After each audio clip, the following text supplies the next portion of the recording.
Avec un titre de Liga, les amis, fraîchement acquis ce week-end, le Real Madrid abordera ses demi-finales retour de Ligue des Champions contre City mercredi soir au Santiago Bernabéu, avec en tout cas la confiance au maximum. Le Real Madrid qui valide déjà avant la fin de saison un doublé Supercopa Liga qu'on aurait tous signé en tout cas dès le début en tant que supporter, avec en prime une demi-finale en tout cas contre Manchester City qui est quand même un des favoris à la victoire finale avec Liverpool au niveau de l'effectif, au niveau bien sûr du papier sur le terrain et de la structure en tout cas de leur club et de l'équipe qu'ils ont, mais surtout le Real Madrid aujourd'hui qui, avec son ADN et son histoire en Ligue des Champions, peut rêver peut-être à plus, avec un Benzema qui a un ballon d'or à aller chercher, le Real Madrid qui a la 14e Champions League à aller chercher, un effectif surtout pour certains qui veulent marquer leur départ en fin de saison par la grande porte, des joueurs qui veulent se consolider pour l'année prochaine, des joueurs qui dès leur première saison veulent remporter la Champions League ici, et forcément il y a beaucoup d'enjeux, il y a beaucoup de symbolique, il y a beaucoup de choses, et on sait déjà que la saison pour nous est pleinement réussie. D'ailleurs il y a une vidéo qui va sortir sur cette chaîne là les amis, qui va retracer bien sûr tout le parcours du Real en Liga d'abord dans un premier temps. Du coup n'hésitez pas, si vous aimez le Real Madrid, la Liga etc, à vous abonner parce que tous les Madrilènes ici sont les bienvenus. Il y aura beaucoup de vidéos notamment jusqu'à la fin de saison, d'ailleurs jusqu'à la fin de la semaine j'ai encore plein de vidéos à tourner après celle-là. Il y en aura d'ailleurs aussi plein durant l'intersaison entre la fin de cette saison là et le début de la prochaine, avec plein de concepts originaux sur le Real, sur le football espagnol etc, pour vous satisfaire et vous divertir. Je vous préviens un petit peu à l'avance avant la fin de saison, comme ça au moins vous n'êtes pas surpris de voir beaucoup de vidéos sortir sur le Real, l'actualité, les joueurs, les matchs, les analyses etc. Et en plus on vise les 40 000 ou 50 000 abonnés, du coup pourquoi pas avant la saison prochaine. Du coup ça me ferait super plaisir qu'on les atteigne et de faire grossir aussi la communauté des Madrilènes au sein de ma chaîne YouTube, et pourquoi pas aussi globalement du foot espagnol. Après je suis désolé les amis, vous avez peut-être dû voir que j'ai plus beaucoup de voix parce que forcément j'ai beaucoup gueulé en ce moment, j'ai pris froideur etc. Enfin bref, je vais pas vous raconter toute ma vie non plus, mais j'ai beaucoup forcé aussi sur ma voix par rapport au débrief de samedi dernier pour fêter le titre avec le légendaire Vamos que vous aimez tous maintenant, quand je le fais pour les grosses victoires, les remontadas, les victoires épiques etc, ou les titres. Mais en tout cas voilà, ça m'a fait super plaisir de le faire pour vous, même si j'ai perdu un petit peu de voix entre temps. Mais voilà, on va quand même y aller doucement, je vais parler un peu plus doucement etc. Mais j'espère quand même que la vidéo vous plaira quand même. Voir si le Real Madrid est capable, oui ou non, de faire un exploit encore une fois comme on l'a fait contre le PSG et contre Chelsea, et montrer que cette compétition c'est bien la nôtre. Avant de commencer la vidéo les amis, je voulais vous dire que celle-ci comme d'habitude au niveau des avant-matchs est sponsorisée par Betclic. Si vous vous inscrivez en tout cas depuis le site directement en ligne, ou si vous inscrivez depuis l'application disponible sur Android ou iOS avec mon code AlexFoot, vous aurez accès à 100 € de paris gratuits sur votre premier pari. Ça veut dire que si vous jouez 100 balles, vous perdez, vous avez du coup accès grâce à mon code à 100 € en free bet pour pourquoi pas vous refaire. Tu peux parier sur plein de sports au niveau national et international avec plein de variables comme les buteurs, qui c'est qui va marquer à la mi-temps etc, quelle équipe va gagner à la mi-temps, fin du match, ou les scores normaux. Du coup n'hésite pas en tout cas à t'inscrire et utiliser mon code. Je sais que certains d'entre vous l'ont fait, du coup ça m'a fait super plaisir car d'un côté ça soutient la chaîne et ça solidifie le partenariat à long terme. Du coup moi ça m'aide en tout cas personnellement, du coup ça fait plaisir.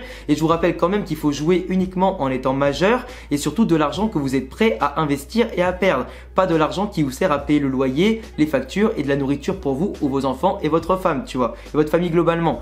Ça doit rester un petit loisir à côté de votre activité, c'est pas avec ça que vous allez devenir riche. Du coup attention les amis avec ça, attention à votre fréquence de jeu et attention aussi à combien vous mettez. Du coup voilà, je vous le dis, pour ceux en tout cas qui s'inscrivent avec mon code, merci à vous car ça soutient énormément la chaîne. Mais du coup pour revenir maintenant sur le plus important, entre le match entre le Real Madrid et City, le Real Madrid est encore en vie. Comme je le disais, le Real Madrid n'a jamais été aussi dangereux dans toute son histoire dans n'importe quelle compétition que quand il est blessé. Le Real Madrid c'est une bête blessée mais pas morte. T'as beau lui asséner des coups, t'as beau le dominer, t'as beau le mettre à terre, t'as beau le piétiner, le Real Madrid se relève toujours en te regardant les yeux dans les yeux, droit devant, et te dit surtout que là tu m'as pas tué frérot, t'es mort. Et ça c'est ce qui se passe à chaque fois. On l'a vu en Liga quand le Real n'était pas mort en étant mené à la mi-temps ou à l'heure de jeu ou un peu plus. Quand on n'était pas en bonne position en Champions League, Paris et Chelsea peuvent en témoigner.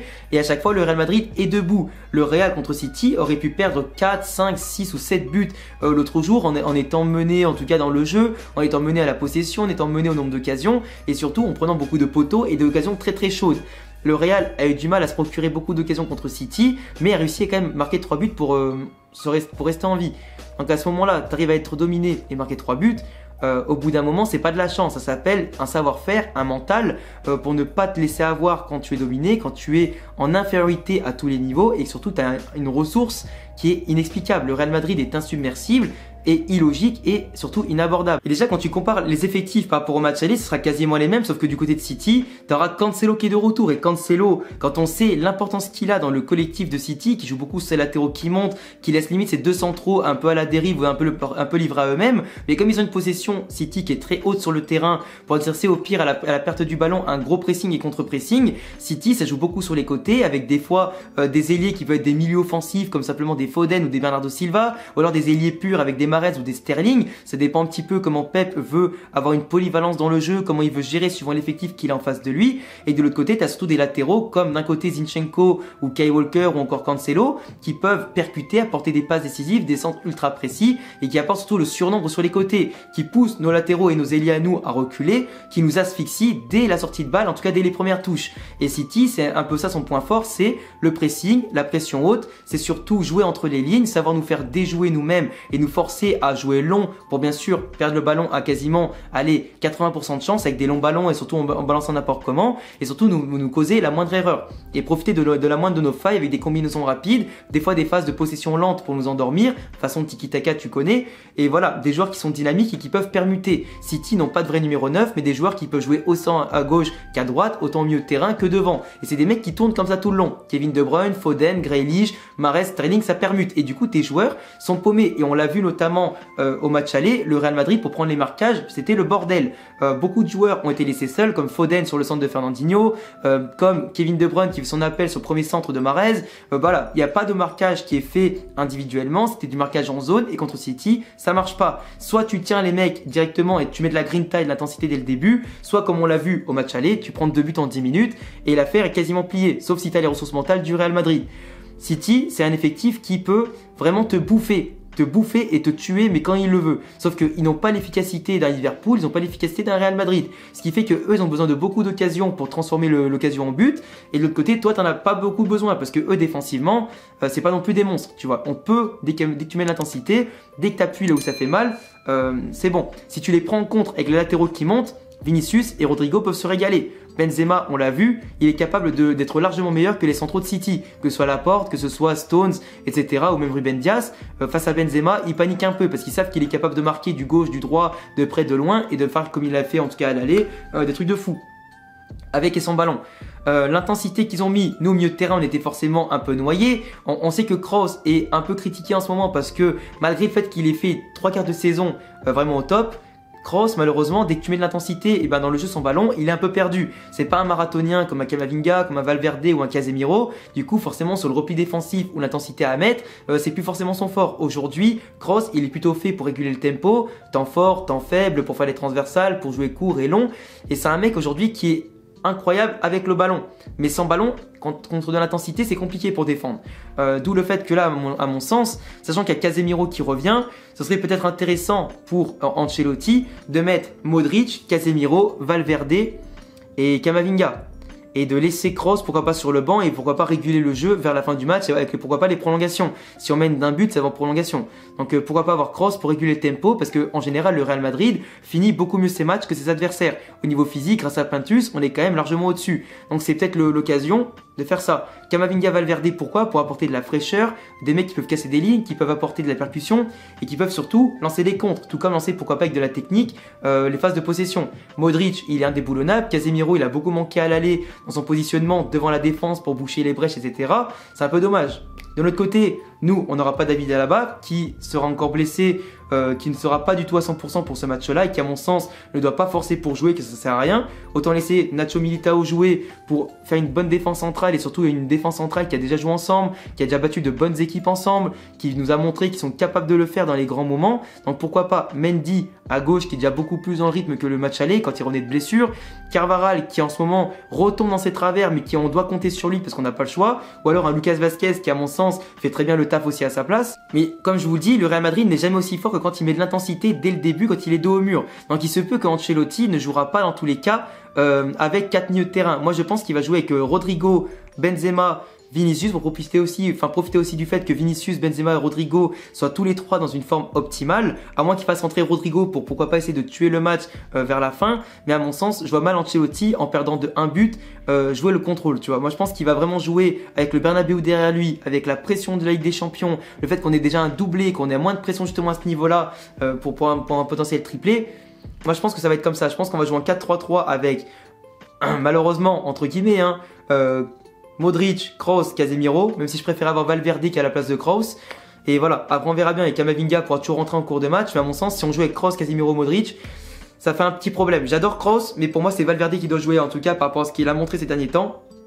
Encore plus dans les grands matchs, pour moi ça serait mieux avec Valverde, tu vois. Après, à vous de me dire en commentaire si vous voyez plus un 4-4-2 qu'un 4-3-3, mais dans un cas où il faut remonter un score, 4-4-2 ça me paraît bien, pourquoi pas pour tenir un petit peu le jeu, boucher un peu les brèches et tout, mais on l'a vu à l'aller, on peut pas tenir le ballon contre City, du moins ils l'auront plus que nous quoi qu'il arrive, il faudra les prendre d'abord physiquement et tactiquement avant d'espérer les prendre techniquement. Et le fait qu'ils aient Cancelo, ça va apporter justement un aspect défensif, offensif en plus, à ne pas négliger. Le danger va venir de partout, cette fois-ci encore plus que quand il y avait John Stone et Fernandinho, et encore que Fernandinho avec son débordement sur le 3e but il nous a quand même fait mal, sur la perte de balle entre Ferland Mendy et Vinicius, donc à ne pas négliger, mais pour moi Cancelo c'est quand même le level encore 1000 fois au-dessus, et lui s'il y a Kyle Walker en plus qui est titulaire, même si à mon sens il est encore blessé, il jouera pas, et il manque de rythme, ça peut être compliqué, mais c'est clair que Vinicius et Rodrigo quoi qu'il arrive auront très fort à faire avec les latéraux, ou du moins ceux qui joueront de notre côté globalement et qui devront déborder tout ça, auront fort à faire contre de bons latéraux. Et comme d'habitude, attention à bien tenir De Bruyne, Bernardo Silva, les Mahrez, etc. C'est des artistes les mecs, ils peuvent te faire la différence sur un geste, une passe,